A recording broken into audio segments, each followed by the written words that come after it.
This is the podcast that really this is where the rubber meets the road. Ties it all together. Yeah.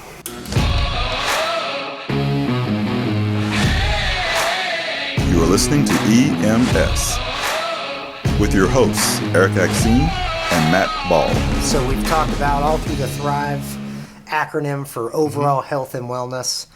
So if you followed the podcast, you like our page, make sure to subscribe to our page so you can get notified when we have a new podcast come out. Hit the like button. That helps us out. So now, we're going to talk about the rubber meets the road with podcasts. And we have used this term several times throughout these different segments. And all of these ideas are health and wellness. The concept is simple. The application is not easy. No, that's We've right. said that numerous times. Right. Simple and easy aren't the same thing. Correct. It is very simple. Yeah. Not easy. Yeah. Yeah, I love that you said that because that really sums it all up. Most of the health that we desire is pretty simple. Right. Like people, I believe, like to make it more complicated. Oh, for sure. You know, Because it makes them look important. and it sells more stuff. Exactly. Yeah, it goes back to money. Yeah. But I think that the health that we all desire, that longevity we're shooting for, right? The ability to thrive in life and enjoy life and to live a clean life and to feel like you're taking good care of your body. We don't want to hurt ourselves. Right. If you do want to hurt yourself, you should probably see a psychiatrist. But Talk to somebody. It's important to talk to somebody. That's a big deal. We're going to actually, as we talk about vitality, but Yeah. But I think with what we're talking about today, though, the simplicity of things, it's really, like you said, not easy to do. But what is it though? People know what healthy food is. People know what exercise is, but Americans, most of the time, right, aren't doing those things. Yep. You might be a great at exercise, Right. and you're able to compensate for some of your poor food intake by Right. burning off the calories. Right. But then there's a such thing as you can't outwork a bad diet. No, So that's true. another common That's saying true. in the fitness industry and it's very true. It is. If you eat like garbage, you can work out like crazy. And you're probably not going to Yep. be as out of shape as somebody that doesn't work out at all. But For the first 3 months of a little more than a year now that I've been working out and haven't missed a workout yet, which is pretty awesome. I'm feeling it too. I feel good, right? Yeah. But and I'm not working out every day. No, yeah. Right. 3 days a week is what I've committed to. Anyway, long story short, when I started out working out, I actually gained weight. And I was saying to myself, I'm gaining weight because I'm gaining muscle. But when I really was honest with myself, when I was working out, I had this license to eat more. Yeah. Oh, I worked out this morning. I can have a donut. Exactly. Yeah. And, well, I do think, and people in the fitness industry talk about plateaus, right? Yep. And I think that's one thing that people should understand that maybe haven't worked out on a consistent basis their entire life is that your body will get used to doing certain things. So if you just do, like, let's say you're just going to run a marathon, right? Or you're just going to run for exercise. That's great. That's good. You're doing something, right? Something's better than nothing. But know that after running, if you've never run before, for the first, and everybody's different, for the first month, 2 months, 6 months, you might see a dramatic difference in the way that you feel, right? And you're losing weight like crazy, all these great things. And then all of a sudden that starts to taper off and you plateau, right? Yeah. That's very common, whether you're lifting weights, running marathons, whatever exercise program. So it is important that you change up what you're doing. That not long time ago, probably 10 years ago, I got big into the P90X workout program. And I did that religiously for probably a year and a half. And one of the things that I really liked about that program, and kind of like CrossFit or a lot of these modern day programs, they're like multi-functional. It's not just weight training, it's not just cardio, it's not just endurance, it's encompassing all those things, right? And it's constantly keeping your muscle confusion, right? Your body doesn't know what you're doing today. Right. It doesn't know that, okay, we're going to do curls today. Okay, I'm over that. Yeah. And keeping that confusion, that muscle confusion is a really good way to keep those plateaus from going on forever. And you're like, well, I keep running, I'm not losing any weight anymore. Do something different. Do something different, yeah. Yeah, that's good. One thing I would like to talk about, which I think in my experience in seeing, working with patients and trying to help promote behavior change, not just in the clinic or with patients in the hospital or in the health and wellness, industry. One of the biggest obstacles to behavior change, it might surprise you. I really believe it's the way we set goals. Sure. I think it's one of the biggest obstacles we have, which I think is related to some of this American idea of quick and easy. I mean, you want information, pull your phone out, go on Google, right? You want to, get this, go to Amazon, and it's in your doorstep today, right? Yes. I mean, but the things that we value in health don't do that. No. And I think back to the goal setting, I think this is so important, is that when we set a goal, we've got to set something small. Yeah. A small thing that you Attainable. can do. Yeah. Something really just a bite-size, small step, something you can have success today. Yeah. You won't see the benefits of it, but you can do something and achieve something and build it into your life and make it, like Russell said, consistent. Yes. Consistent. And those little steps add up over time. And so over time, you look back at your progress that you've made, and you've seen some significant life changes. It's silly, and we talked about this before, but if you just eat healthy one time, you don't arrive. No. If you just have one workout, you don't gain all that strength and Right. fitness you're hoping to gain. Right. It's when you've implemented something over the long term. Yeah. So over a year ago when I started exercising, and we talked about this, I just wanted to put out my workout clothes in the morning, set my alarm, and get out of bed, and I wanted to just go to the gym. Yep. And Be so consistent. So the first thing I did was to prepare. I just put out the workout clothes and set my alarm, basically. And I found that when I did those little things, it was easier to go to the gym. And sometimes, honestly, I just go to the gym, and I didn't have much of a workout, but I went to the gym. Yep. You started to create a habit. Yes. Yeah. And then it builds. You build. Yes. You build, and over time, things start to add up. Yes. But It's kind of like investing money. yeah, Right? You're not that's going to exactly take it. $10, throw it in the stock market, and all of a sudden become a millionaire. Right. It doesn't work that way. No, and there are some stories of get rich quick. Guy wins the lottery, or he invested in this thing at just the right time. That's not the way it usually works. Right. The way that it usually works is that compound interest idea of little bits growing over time. Yep. And that's the same thing, I think, with health and wellness. It's just getting those big concepts, those simple concepts, Yeah. and then implementing them into your life. Start today of minimizing the processed foods that you eat. Yeah. I eat anything I want, right? Yeah. But I minimize the processed foods. Yeah. And I try to eat a lot of, like we talked about in the intake. Yeah, healthy, clean. A lot of clean, natural foods, lots of color. I try to avoid the processed foods. I try to avoid the artificial colors and flavors, because that's where all those cancer-causing food additives are, right? So by implementing those little things, don't worry about the 40 pounds you want to lose, or don't worry about the strength you want to gain, or the cardiovascular fitness you want to attain, whatever it is. Yeah. Because oftentimes what we do, and this is, I think, the biggest obstacle, again, back to goals, is that we set this big goal of, I'm going to become a vegan, or I am going to go carnivore or plant-based, or whatever.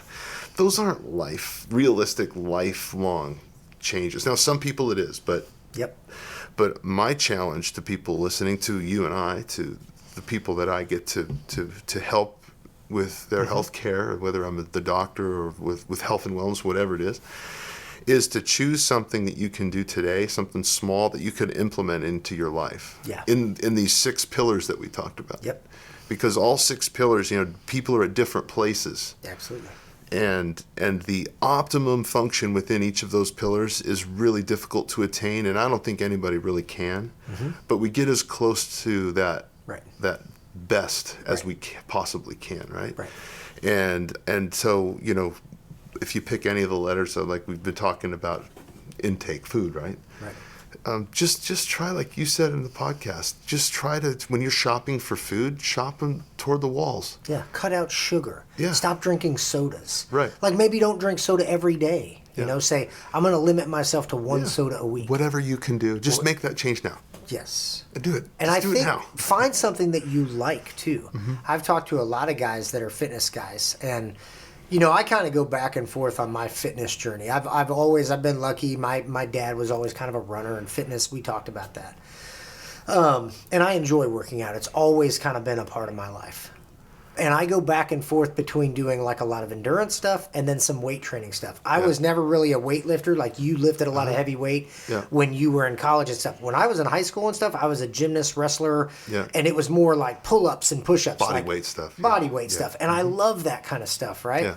But sometimes I get a little bit bored with doing pull-ups and push-ups all the time. Right. So sometimes I like doing like a 5x5 workout where I just go in. What's 5x5? There's actually an app. It's called Strong Lifts, and I highly recommend it. You know, and you know this, you're a big, strong guy. You've lifted weights. The compound movements are really what generate real strength. That's right. Right? Bench press, deadlifts, squats, overhead press, rows, those barbell cleans. Well, yeah, I mean, Olympic lifts, you could throw Olympic lifts in there, but then you get into some injury territory. Yeah. But the compound lifts with barbells. And I'm not saying that if you have never lifted a weight in your life, I'm not suggesting go in there and start bench pressing 225 pounds. Yeah. Lift the bar. Yeah. Right? Start. And that's what this Strong Lifts does, because I hadn't really lifted like that. So I got this app, and it's, you do it, you can do it however you want to do it. Yeah. But basically there's two workouts. Yeah. There's a squat, bench, and overhead press day, and then there's a squat, because squat is kind of the foundation of all strength. Squat is not just a leg workout. You know this. Squat is encompassing everything. Yeah, everything. Bearing weight on your shoulders. So then there's squat, row, and deadlift. Right. Okay. So those are basically the movements. The 5. And you do the 3 movements, and then you do 5 reps for 5 rounds. Okay, I see. Okay. 5 sets for 5 reps each. So you start at a very low weight, and you punch all your numbers in. Listen, fitness and nutrition even, there are so many apps out there that will tell you exactly how many calories to take. Yep. Whether you're doing macro tracking, or you're doing caloric intake and you're working in a deficit, or if you're doing intermittent fasting, if you don't know how to work out, there's a million apps out there that will show you this stuff. So my point is that find something that you like, right? Yep. If you like running, go run. Right? Yeah. If you like lifting heavy weights, go lift heavy weights. Find something that you like. If you like eating healthy, right? Start with that, right? Yeah. If your mental health, if you're good, start with something that's going to be easy for you to start the process, right? Something small. Exactly. Yeah. Small and easy that you know you're going to do. Yeah. Start there. I think too often people set these massive goals and they're just, like you said, unattainable. Right. Well, that's why we fail. Exactly. We bite. January 1st, I'm gonna stop eating. You know. No, just do something small. Exactly. Do something really simple, and it might be, with the food intake for me. I knew every day in the ER at 2 a.m, I'd go grab a Diet Coke or a Diet Pepsi or Diet Dr. Pepper, whatever was in the fridge in the EMS bay. Yeah. Stealing our snacks again, dang doctors. Well, nobody cared, right? Yeah, well, as long as they weren't. Now they know. But it was a little thing I enjoyed in the middle of my night shift, a little caffeine, a little break. Yeah. And it turned into me ordering Diet Coke every time we went out to eat, and then I started stocking the fridge with it. And that treat became the aspartame is causes cancer. I mean, it is what it is. It just does. It's not good for us. And so I decided that would be my first step. But I didn't stop it. I just switched things. I started drinking carbonated water. Topo Chico was my drug of choice, and to me I learned to love it, and it became very refreshing. But that was just a little change, right? Something attainable, and you build on it. What other area of my life can I find that needs to be improved or cleaned up a little bit, right? Just do one thing at a time. Yep. I would encourage you to back up a little bit. If you came to me and said, what should I do to be more healthy? It's like, look at those different pillars and decide which one of them you're hurting the most in. And just try to tackle one, and then find something small within that one thing you can do today. Yes. And it will build over time. Absolutely. The sustainable, life-changing change that we all want is something that is cumulative over time. Yes. And it starts with those little things. Another thing is, I think a lot of people they're comparing their journey with somebody else's journey, right? Or they go on social media and they see a Russell Krasniqi who's 55 years old and built like a Greek god and has the engine of a 20-year-old. Like the guy's just amazing, right? Freak of nature, really. I mean, it's well, and he is. He crazy. obviously but has he's worked hard to get there. That's what I was going to say. He has tremendous genetics. Yeah. But I have worked with Russell, and that dude is in the gym, and he is working his tail off every single day. So, yes, he definitely has some genetic predisposition to some of his stuff. For sure. But he has taken advantage of those predispositions. So don't compare yourself with somebody else's journey. Don't go online and all these fitness influencers and all that stuff. You don't know what they're... Anyway. Who knows? Who knows? Your journey is your journey, right? Yeah. Focus on you. I guarantee you, this is a known fact. If you are consistent with what you're doing, you're consistent with change, you will 100% get results. Yep. It might take you a little bit longer. Some people it might not take as long. But I guarantee you, if you stick to these tenets of health and wellness, there's no question you will become healthier. Well, that's the question. People don't stick with it. Exactly. Have you heard of brain hacks before? Well, it's pretty cool, and it's not important you know what they are, but a brain hack is something that we can do to kind of outsmart our brain. Oh, okay, yeah. Because our brain is really the problem here. We, as a human, our brains are programmed with the limbic system to avoid change because change is danger. Really, we are. Yeah. So when we notice change, the limbic system actually, through the amygdala, alerts you. The tones go off in your brain. Danger. Exactly. Yeah. Really, it's truly what happens. That's what all firemen amygdala. change because there's two things that all firemen hate: changing the way things are. Yeah. Their alarms are just what you're feeling as a fireman with that change in the way things are, that is not unique to the fire service. Right. That's actually a human condition. We are conditioned to avoid change, and that's why it's so difficult for us as humans to break the change of what we're doing. I do this all the time in the hospital. I do this when I'm speaking to groups of people about health and wellness, is changing behavior. That is very, very difficult. But here's a brain hack. And this brain hack for me worked it was amazing. Now, not all people need this brain hack. Sure. Some people have the self-discipline to make these changes. I want to make a change, I make the change. Yeah, and I'm going to stop smoking. Right, yeah. Right. Most of us can't do that. Yeah. And within the fire service, I think we have a higher degree of ADHD, kind of that spontaneous personality, type A. 100%. And I think that this brain hack, though, is it's actually shown in the literature, too. And we talked about it with team, is if you decide right now, I want to lose weight, that's about a 10% success rate. When you just, I want to lose weight. Yeah. Great. Okay. Well, what are you going to do about it, right?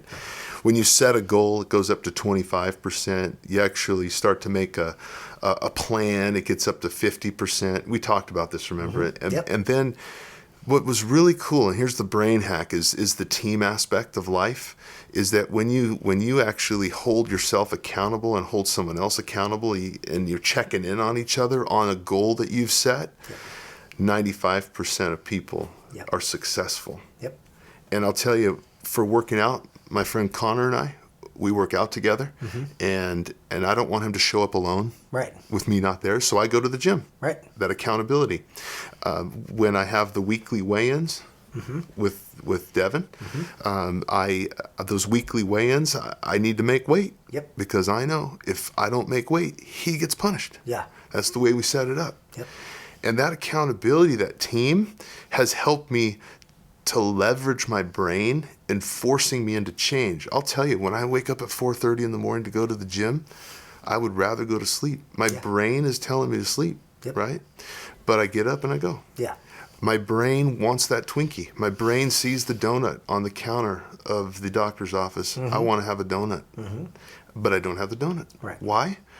Because of the accountability. I know I got to weigh in, and I know that I'm going to potentially cause a friend harm if I don't make weight. Isn't that amazing that naturally we are more prone to make changes for somebody else than we are for ourselves? It's true. Like we know eating that donut is bad for us, or we know drinking that alcoholic drink, if we have an issue with alcohol, is bad for us, right? Yep. But that's where I would think groups like AA or Narcotics Anonymous are so effective because you have accountability. Right? And I know, well, okay, if I do this, it affects somebody else. People don't think about, and to me, that's kind of a good thing, that we almost care more about other people than we do ourselves, right? Yep. And so that's an interesting thought. I was just thinking of that as you say it. Like, a lot of people won't do it for their own health. They know they shouldn't. I know. But it's like, I'll suffer. But they don't want somebody else to suffer. If you're listening to this and you have ADHD tendencies, leveraging team into your life will help you to be more successful and to overcome a lot of the Pathways. Neurologically, there are problems with ADHD that we have to overcome. Oh, yeah. And we compensate for them. But one of the best brain hacks, especially for an ADHD individual or somebody who tends to be kind of spontaneous and kind of all over the place, is the team aspect. It's finding somebody to team up with. Yeah. So if you want to make a life change, I think we all know what to do. But if you want to make a life change, the first thing I would do is to try to target something that you want to change in your life. And understand it's going to require patience and consistency. Yep. It's not going to change overnight. Just don't know that right off the bat. Yep. But that journey of losing weight or that journey of improving mental health or sleep or whatever it might be is so fulfilling when you start down that road. But the first thing you got to do is you got to make a decision, target something you want to improve in your life. Yep. And then I would find somebody. To team up with to say, hey, you know what, I've been wanting to lose weight, and I heard you talking about the fact that you might want to lose some weight too. Do you want to team up and try to actually do something about it together? Yeah, I mean, it sounds cheesy, but I think there's something about the camaraderie of teamwork. And in the fire station, it's camaraderie, right? I mean, you're working together. Nothing's done alone. Yeah. And I don't think that life change can be done alone effectively either in most cases. Yeah. And so that would be the second thing I would do is I would team up. It's not just good enough, though, to target and then team up. I think the other part is to develop some sort of a strategy or a plan. Sure. You've got to. Right, and, we had fun developing our punishment system. I call it a punishment system, but it's kind of goofy and kind of fun. But still, it's a punishment. Certain things that we'd have to do. Yeah. But we also have positive rewards too. Right. Every 25 pounds that we lose, maybe every 5 pounds for you more slender folks who are in shape, right? If you wanted to lose some weight. But set a goal and as a marker and celebrate it. Yeah. And have fun doing it. And it doesn't even have to be a weight goal. Let's say you're fit, but you have a fitness goal. Right. You want to run a marathon. Exactly. Right? Then you get a training partner. Like, okay, they're going to hold me accountable. I want to show up for this run. We got to go do this thing. Whatever it is, find some accountability partners to do it with you. With mental health, for example, which I think is a huge underserved sort of a problem. We have a lot of mental health issues in society right now, and I think a lot of it goes undiagnosed. But if you want to improve something like your mental health, I mean, teaming up with somebody, targeted mental health, you team up with somebody, go to a conference, read a book together, discuss the book over coffee as you go through chapter at a time and battle through these things together. And, whatever it is in your life, relationships you want to improve. Yeah. There are so many ways to be more healthy and to, it's almost daunting though when you think about all the things you have to do. Yes. Avoid the temptation to do that. Yeah, just find something small. And just know that you're doing something positive. Yeah. Like every day, this is a journey, this is a process. It's going to take time and patience, right? So be happy with the fact that, hey, I didn't drink a soda today. Good for you. Yeah. That's a win. Great job. Hey, I exercised for 30 minutes today. Good for you. Yeah. To mental health, I think, and I say this from my point of view as a first responder, and we recently had a company come into our department with our police department and fire department. And we've talked about this, but I think it's good for everybody to know. I think a lot of times as firefighters, as first responders, military, people that deal with some of the trauma that we see, a lot of times we don't see, just like getting into shape or these things take time, these little traumatic events that we experience over time, they take their toll. And we don't see the changes in ourselves over time, right? So this company came in, and we were in a group of probably 60 firefighters and police officers. And they said, write down on a piece of paper in one word, or they said, think about the person that knows you the best, Right. and write down on the piece of paper how you've changed since you became a first responder.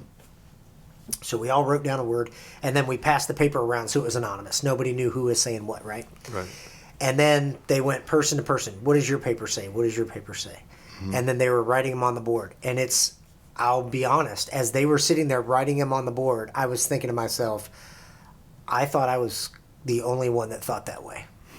I thought I was the only one that had this world view, so to speak. Yeah. And I'm seeing every time they're reading off another piece of paper, like, yep, I can identify with that guy. Yep, I know that feeling. Yep, I know that feeling. And to me, it was kind of, so I think that a lot of first responders think they're alone in they're angry, they're mad at the world, they hate everybody in the world. Yeah. And you're not.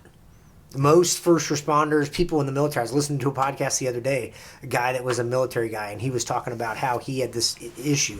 And he goes, I hated everybody in the world. I didn't want to talk to anybody. And I'm like, I can relate to that because I have felt that way. Like, I'm so irritated with people in the world, right? And then once you start to hear that a lot of other people that experience what you experience feel the same way, at least to me, I think that kind of reinforces, like, okay, I'm not crazy. I'm not a nut job. You're not here. alone. Exactly. That's a huge thing. And I think that's why the most important of all the pillars we've talked about over the last several weeks, I guess 7 weeks, 8, whatever it's 7. been, the most important pillar I think to have really figured out as best you can, or at least maybe if you don't know what to do, do this. Yes.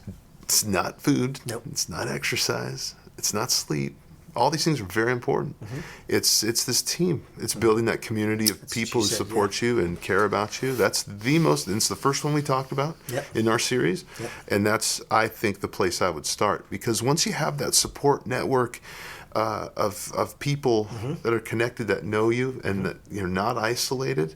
From that, I think that's a powerful place to begin. That foundation, I think that's huge. When you lack the motivation to go do something, your accountability partner is going to say, no, we're going to go do this. Well, okay.